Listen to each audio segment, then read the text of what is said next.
Correa with 2. So that's where we stand here at the half. We're now joined by the victorious coach of the Loudon Lady Redskins, Coach Brad Abernathy. And Coach Abernathy, congratulations on a nice win. Yeah, thanks. We for sure had to gut that one out. I told the girls, I said, listen, it was an ugly win. I said, but at the end of the day, you know what it was? A win. And so, we couldn't make shots. And then we went through a stretch where I told them, I said, hey, we just ain't shooting it. Well, I want you to attack it, period. And they were frustrated and aggravated. And then when I called that timeout, they was like, we need to shoot. I said, then good, start making it. And sure enough, we did. Zeke come down and hit 2, So very gutsy win for us. I thought we team rebounded really well. Like that last rebound at the end that Riley got when she got fouled, there wasn't one girl from Wartburg who had a chance to get it because every girl we had. And that's what it takes. In those moments, and, then we started making free throws. Hayes played big right there down the stretch, and Addison hit a good shot down the stretch, and so that helped us a ton. I was really proud of our gutted, hard effort tonight. Now, you already answered my first question, so thank you for that.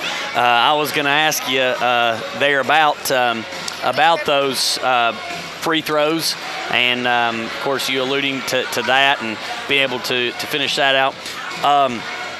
With this contest, Coach, I wanted to mention, and you mentioned this too as you answered this, but about shooting. I was going to ask you, these Lady Redskins just unable to find the goal. Yeah. Great shots, open shots, wide open shots, just unable to knock them down. But with 3:10 to go, we hit our first 3. ZZ hits it. 3:10 to go in the game. Yeah. And I was going to ask you, what was your words to him to keep shooting or not? And as you said, then shoot it and make it. Yeah, shoot it and make it. And that's what I told him. I said, they're good shots regardless of the end result. But it gets to a point sometimes you got to do something different. The definition of insanity is doing the same thing and expecting a different result. And that's why I told him, I said, we're not going to shoot them for a while. So try something different, and if nothing else, it gave us something different for just a few minutes to switch that back. So I was really proud of their tenacity through that for sure. Defense, you held a team to 28 points. Phenomenal. Doesn't matter what team it is. It's a great job defensively. Talk about your defense for a second. I told the girls at halftime, I said, my gosh, I don't know how we were in a ball game in the first half when you scored 10 points.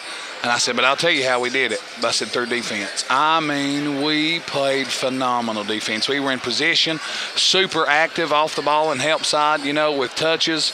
We got a ton of deflections tonight, did a ton of those things, which I know makes a difference, and it don't feel like it sometimes in the moment, but that's what adds up to keep you in games. Because, we actually turned the ball over 11 times first half. Turned it over 11, only scored 10 points. But when you go to the locker room only down 2, you feel good about it with all the shots you missed, and so I was super proud of our communication, our effort. We really talked about that, and we got multiple girls who can guard. And that when it helps when just everybody's selling out on that defensive end, that keeps you in ball games. Because I've always heard, we were at home tonight and our crowd was electric. It was really good. And I said, but I've always heard defense travels. And so if we can keep that defense up, we're going to make shots. We ain't going to be rusty forever. And anybody who's come to our game to know we're going to shoot it. And so, I'm really proud of what they did tonight and gutted through that. We'll talk about the offense just a second, but I do want to finish with the defense again. You chose to keep pressing. You got up there by 1 point. I believe it was close to a minute left, and then we got up by 3 points. When we got by 1 point, we ended up fouling. We did. With just over a minute. What's the choice there to continue the press? So before we got the lead, I felt like they were struggling to handle it. And especially, I was telling our girls, I said, get it out of their point guard saying, let's make somebody else dribble. Because she beat us a few times just handling it and doing a good job.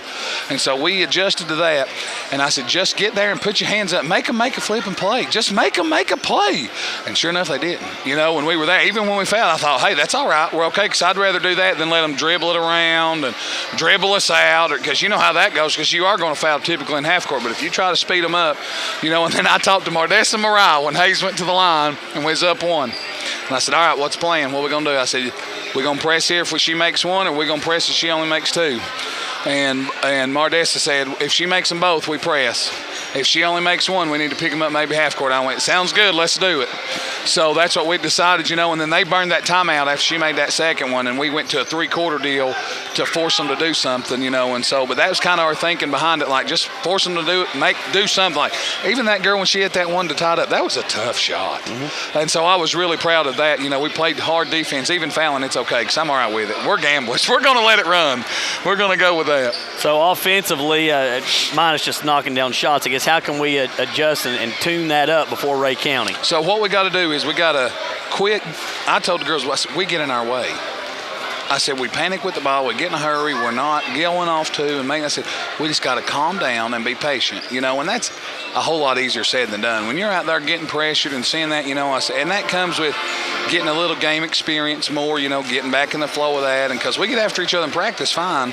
But coming here, so we got to see it before we throw it and not anticipate as much happening, because that's what's getting us. Girls are moving, but we're anticipating them staying, and then we'll throw it behind them. Or we anticipate them moving and they don't move.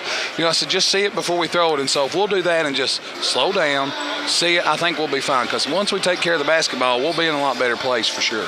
Well, Coach, congratulations. I don't remember the first time that we've had a win our first home game. So great job. Congratulations. Yes, congratulations. Thanks, guys. I appreciate it. Yeah, it was a good night, and I appreciate y'all. Thanks for having me. And remember, praise the Lord and go Lady Red. All right, we'll take one quick break and come back with the second half on 96.1 WLNT. WLNT. Angie's Kitchen will be open Monday and